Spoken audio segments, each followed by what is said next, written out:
Hola, hola, bienvenidos una vez más al canal de TedoScript, donde traemos información sobre blockchain, criptomonedas, NFT, DeFi y todo lo que tiene que ver con este hermoso ecosistema. Hoy vamos a hablar de la versión 2.1 de Bancor y el por qué es tan importante tocar este tema.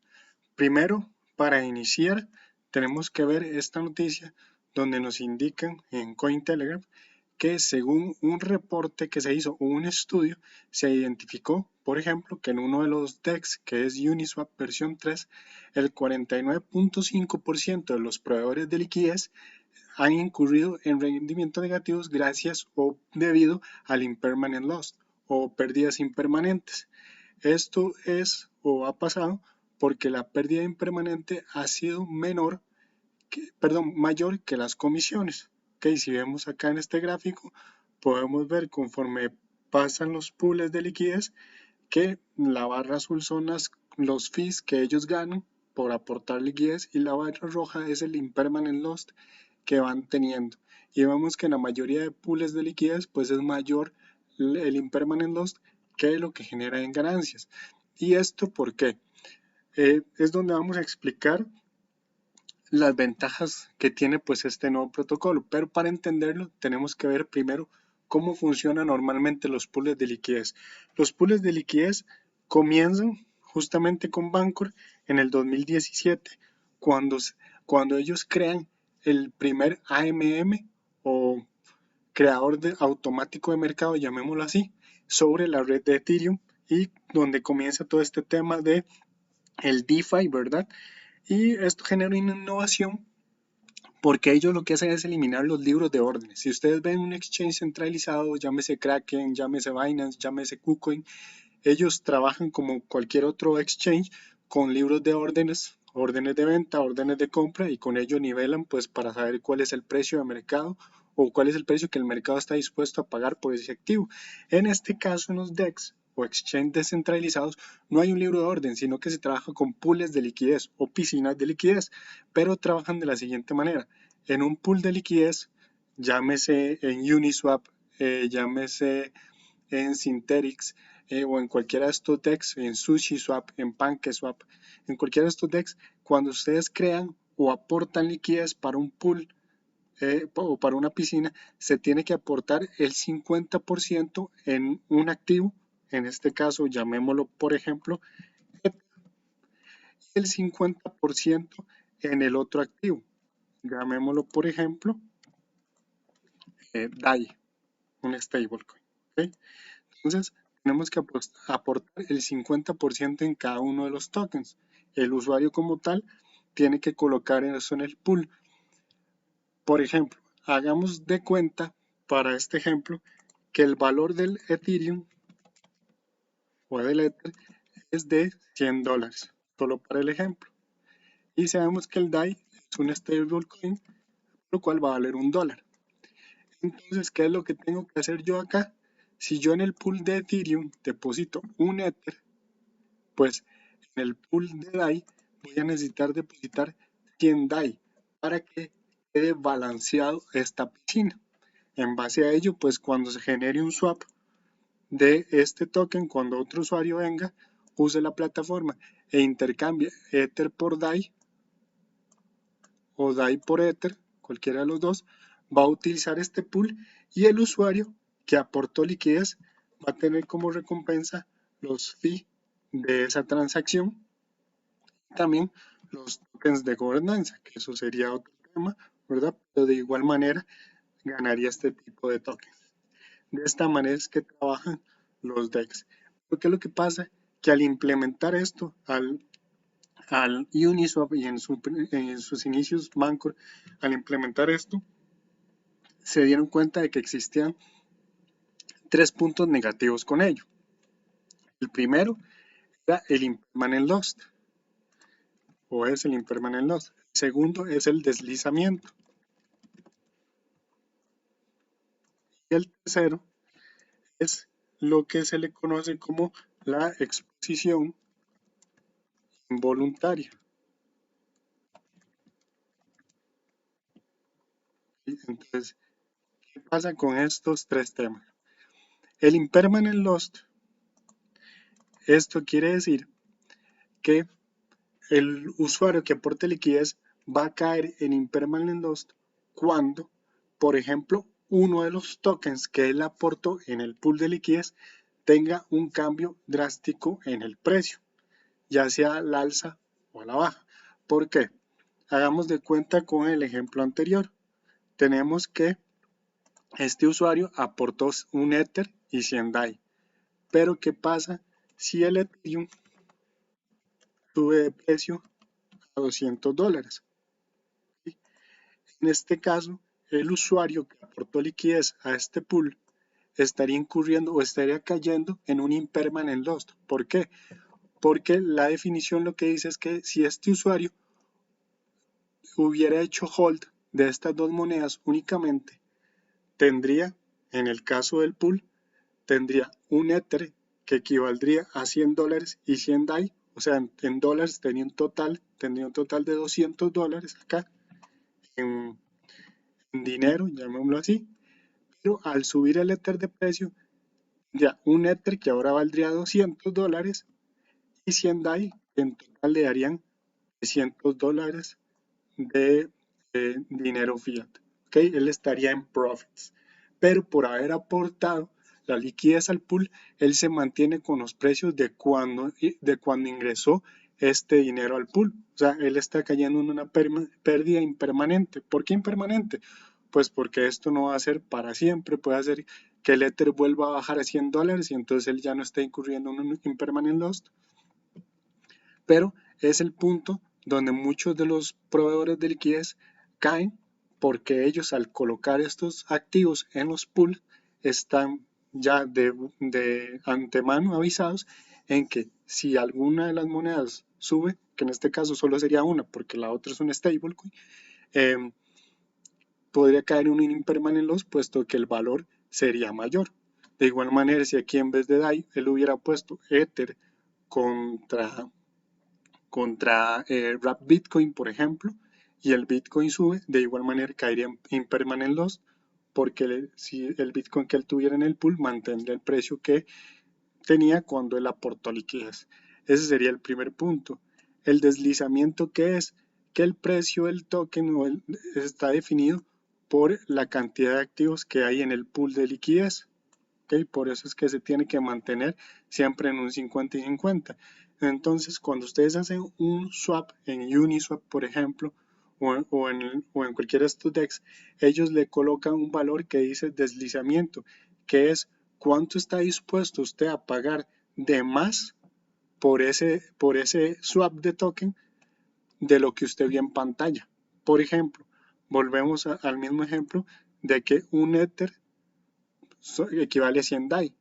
Entonces, ¿qué pasa si en este caso la cantidad de Ether va bajando en el pool? O sea, este pool no tiene, por ejemplo, en vez de tener 5 Ethers, porque ha hecho muchos intercambios, baja 3 Ethers contra, contra el equivalente más bien de 500 DAI, por ejemplo. Entonces, el precio del Ether sería mayor, puesto que hay menos Ether. Y por ejemplo, al momento del swap, hago un ejemplo, le dice que un Ether equivale a 120 DAI, por ejemplo. Él le dice que puede haber un deslizamiento, que cuánto es lo que usted permite. Entonces, en ese caso, usted va a decirle que, por ejemplo, permite un 0.10% de deslizamiento. O sea que solo si esto aumenta un 0.10% o, hagámoslo en números más exactos, por ejemplo, solo si esto aumenta en un 2%, usted permite el swap. Si este precio sube del 2%, el DEX automáticamente cancela el swap porque usted le está diciendo que no quiere que el deslizamiento sea el mayor al 2% o al 5% o al 0.5%, dependiendo de las variables que le permita el DEX. Pero para eso se usa el deslizamiento, para notificarle al usuario que puede hacer que él esté viendo un precio, pero que al momento de hacer el swap ese precio haya cambiado porque alguno de los pools haya disminuido, entonces cuánto es lo que él está dispuesto a pagar de más. ¿Okay? Ese sería el punto del deslizamiento. Y el punto de la exposición involuntaria es porque, como les indico, tienen que tener 50% de cada uno de los tokens. 50% de Ether, 50% de DAI en este caso. En Uniswap, usted de buenas a primeras va a colocar el Ether y el DAI. Pero hay otros protocolos, por ejemplo, como en el caso de Balancer y demás, u otros en otras redes como TorchainSwap, que usted puede depositar un solo activo y él automáticamente le intercambia el 50% a la otra moneda. Un ejemplo, yo deposito acá, por ejemplo, 2 ETH y para tener liquidez, pero si estuviéramos en TorchainSwap o en Balancer o alguno de ellos, él automáticamente haría el swap y me colocaría acá 100 DAI y acá me dejaría solo un ETH, ¿sí? Porque él de una vez haría el equilibrio de cargas y ahí es donde se conoce como una exposición involuntaria. ¿Por qué? Porque yo no quería colocar DAI, lo que coloqué fue Ether. O si fuera otro par como Ether contra Link de Chainlink, ¿ok? Él cambiaría el 50% lo dejaría en Ether y el 50% lo cambiaría a Link, y en este caso yo estaría siendo expuesto a esos token Link que en el caso valen menos que Ethereum, ¿correcto? Entonces esos son los tres problemas que se identifican cuando se crean los DEX y estos mercados automáticos. Entonces, ¿qué es lo bueno de esto Bancor 2.1? Bancor 2.1 coloca un protocolo o actualiza el protocolo para evitar o mitigar en este caso el impermanent loss o crear una protección para los liquidity providers para lo que es el impermanent loss. Como lo indica acá y como lo vamos a ver, ellos lo que hacen es colocar un tipo, entre comillas, de seguro, el protocolo, donde si usted coloca, por ejemplo, acá dice que hagamos de cuenta de que usted colocó en el pool $100 equivalentes a un token X.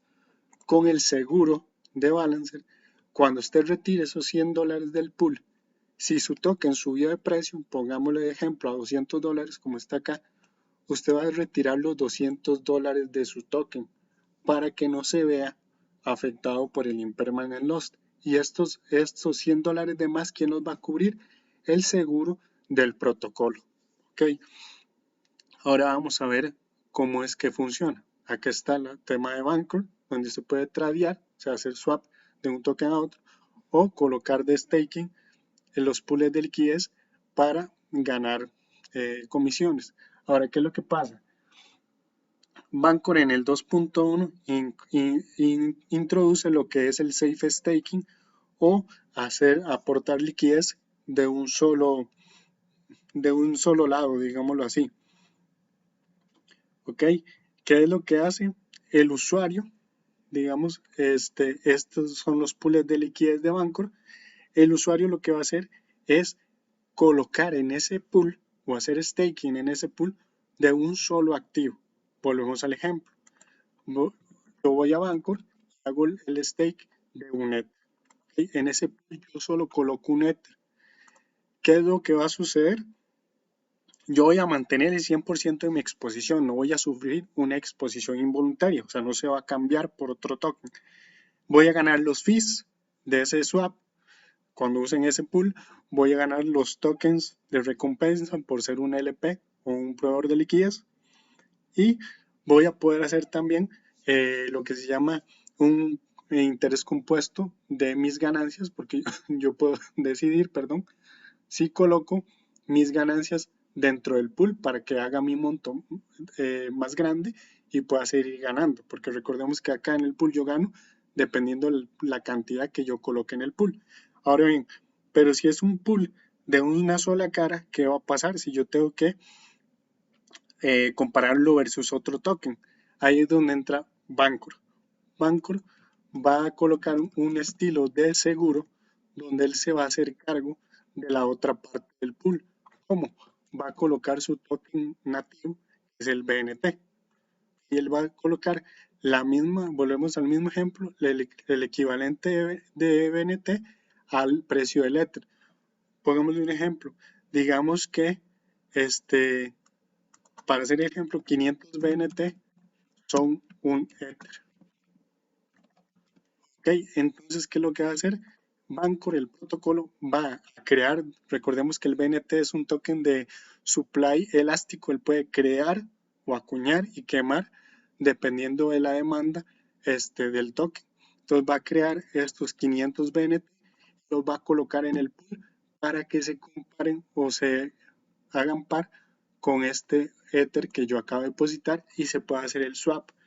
Va a ser normal, como lo dice ahí. Yo solo coloqué el Ether, voy a ganar mi equivalente en fees, voy a ganar mis tokens por ser liquidity provider. Eso va a ser normal, pero lo voy a comparar contra los BNT que colocó el mismo protocolo. Entonces, ¿qué es lo que pasa con esto? Que Bancor es el que se hace encargo de esta parte, pero también yo como usuario puedo ir y decir, ok, alguien depositó un Ether, yo tengo tokens BNT, entonces yo voy a proveer los tokens BNT. En este caso, yo sería el que coloco en el pool los 500 BNT que corresponden a ese Ether que colocó otro usuario, por ejemplo. Estos BNT que colocó el protocolo, ¿qué es lo que va a pasar? Ok, va a suceder lo siguiente. El protocolo lo que va a hacer es que en el momento que yo deposito, va a quemar estos 500 BNTs que yo deposité. Y lo que va a hacer es que estos 500 BNTs que el protocolo depositó, me los va a asignar a mí. ¿Para qué? Para mantener la demanda bien, no crear una sobredemanda, y en este caso ya él se desligaría del pool y podría colocar BNTs para otra persona que necesite pues de este seguro. De igual manera, sigue corriendo el seguro, no es que porque si alguien depositó BNT y el pool o el protocolo se retiró ya usted no tiene seguro, no, él sigue, el seguro funciona de la siguiente manera, el seguro va a aumentar o va a cubrir, perdón, el 1% de la liquidez que usted colocó por día, ¿ok? ¿Qué es lo que pasa?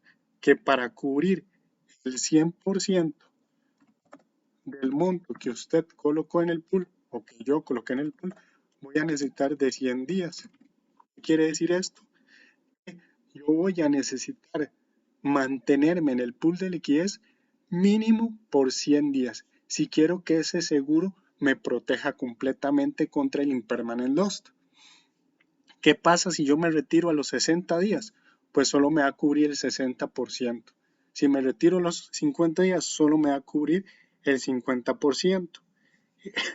Eso sí, si usted se retira en los primeros 30 días, no tiene seguro. ¿Okay? Si usted se retira en los primeros 30 días, como le repito, no tiene seguro. O sea, no lo van a cubrir. ¿Por qué?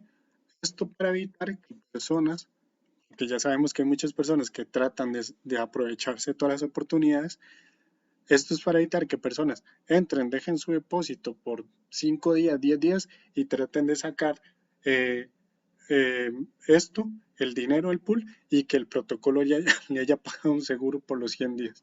Entonces, por el 100%, perdón. Entonces, en este caso, las reglas son, tiene que mantenerse los 100 días si quiere que se le cubra el 100%, si no, tiene que mantenerse mínimo 30 días para que se le pueda comenzar a pagar el seguro en base al tiempo que él se mantuvo en el pool de liquidez. ¿Ok?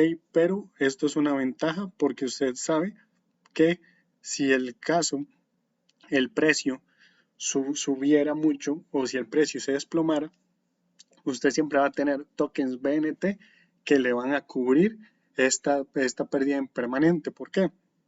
Porque una vez que usted se retira, el pool hace el cálculo y se encarga de ver cuántos tokens necesitaría para cubrir su deuda o su seguro, digámoslo así. Y si fuera el caso de que los tokens que hay en el pool que él colocó, por ejemplo, en este caso 500, pasaron 100 días y eso aumentó, digamos, a 550 por el tema de fees y demás, pero no le ayuda a cubrir el impermanent loss, el protocolo va a minar o acuñar los tokens necesarios para cubrirle el seguro. O sea, el usuario siempre va a estar cubierto por ello.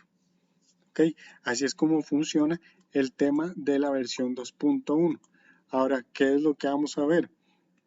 Venimos acá a la aplicación de Bancor y podemos ver que tenemos la parte de swap, que es donde les indico, volvemos al mismo ejemplo, si yo ocupo hacer swap de un token a otro, yo vengo acá y le digo que quiero hacer swap de Ether a DAI, coloco lo que necesite, en este caso en esta billetera no tengo, y me va a hacer el cambio. Aquí sale el intercambio o cuánto equivale un DAI en Ether y el impacto en el precio, que sería lo que les mencionaba del slippage o deslizamiento, lo que usted quiere que dé más en pagar.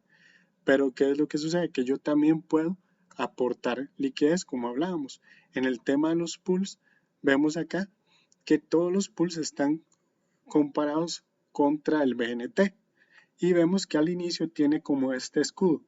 Este escudo quiere decir que esos pools son los que tienen corriendo el seguro contra impermanent loss. ¿Por qué? Porque la DAO, ¿verdad? El gobierno descentralizado, la gobernanza de esta plataforma Bancor, es la que decide colocar en una lista blanca los pools que van a poder optar por este seguro. Si vemos, por ejemplo, aquí están Ocean, está Ether, está Tether, está Wrap Bitcoin, pero por ejemplo, si yo me voy al último pool, vemos pools en los cuales, como él no tiene, digamos, el escudo, por ejemplo, el BUSD contra el BNT, o por ejemplo, otras monedas como el otro sintético, otro Bitcoin envuelto, perdón, o un dólar sintético, este de Synthetix, no tienen un escudo. ¿Por qué? Porque no tienen la protección contra el impermanent loss.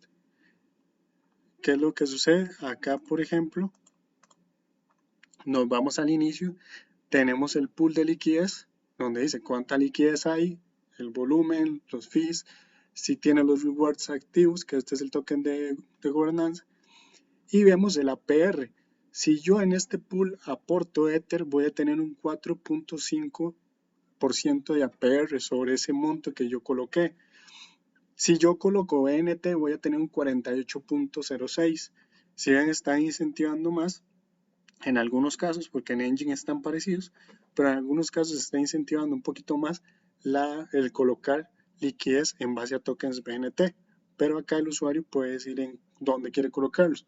Un ejemplo, si yo quisiera colocar Ether acá, entonces le doy al más, hago clic aquí al más y me va a decir, ok, cuánta liquidez quiero aportar. Ok, yo decido si le quiero aportar Ether o BNT. Hagamos el ejemplo que quiero aportar Ether y quiero poner 0.000005 Ether. Entonces ves que me pone Stake and Protect. Eso, si no tuviera el escudo, solo me dice Stake. Y me dice que el espacio disponible es de 0 Ether. O sea, en este pool de liquidez ya no hay espacio por el momento para depositar Ether porque tiene que estar balanceado. Entonces, en este caso, o tengo que escoger otro pool de liquidez, o bien si tengo tokens BNT, vengo y deposito el equivalente en tokens BNT. ¿Okay?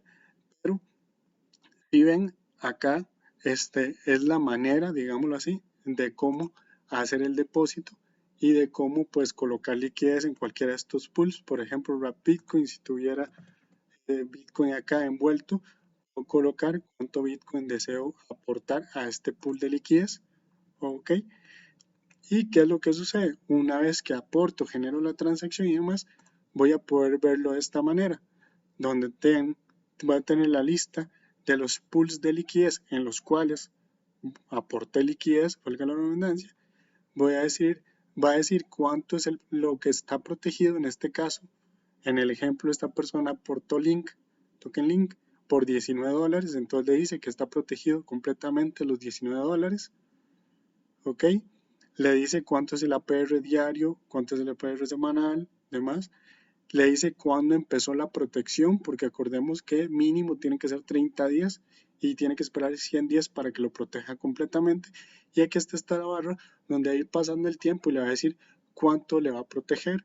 ¿Por qué? Porque en el caso de que usted quiera retirarse de acá, acá le va a indicar cuánto este monto va a estar protegido para lo que es el impermanent lost. ¿Ok? Y en el tema que les decía también, en esta interfaz ustedes pueden ir y reclamar en la parte que dice claim, acá arriba, pueden ir y reclamar lo que son las ganancias que van generando estos fees, ¿verdad? Que van generando. Ustedes pueden decirle si los quieren reclamar para su billetera o si quieren hacer staking y que se sume a este monto de liquidez que ustedes colocaron, porque sería como un compuesto. Recordemos que sería más monto, por ende usted generaría más ganancias en los fees. Pero en sí, en resumen, esta es la manera en que funciona el protocolo versión 2.0 de Anchor, tratando de mitigar o mitigando el impermanent lost, porque recordemos, solo vamos a aportar uno de los activos y el protocolo nos va a colocar ese seguro contra este activo. Esto bien, si Bancor está en este momento solo en la red de Ethereum y las gas fees están bastante altos, pues es una manera de atacar este impermanent loss y una manera en la cual otros protocolos van a poder comenzar a ver su funcionamiento y posiblemente a copiarlo, porque siempre sucede que si hay algo bueno, pues los otros DEX lo van a implementar. ¿Por qué? Porque va a ser un beneficio para sus usuarios y podríamos estar viendo este tipo de seguros migrar, por ejemplo, a plataformas como Uniswap, como QuickSwap, como PancakeSwap, como Balancer, como todos estos DEX, TorChainSwap, como todos estos DEX que manejan el mismo tema o definición de pool de liquidez y que siempre van a buscar pues ayudar al usuario o a esa persona que aporta liquidez también, ¿verdad? Entonces, este era lo que quería explicar sobre el tema del seguro. Espero que les haya quedado claro y nos vemos en el próximo video.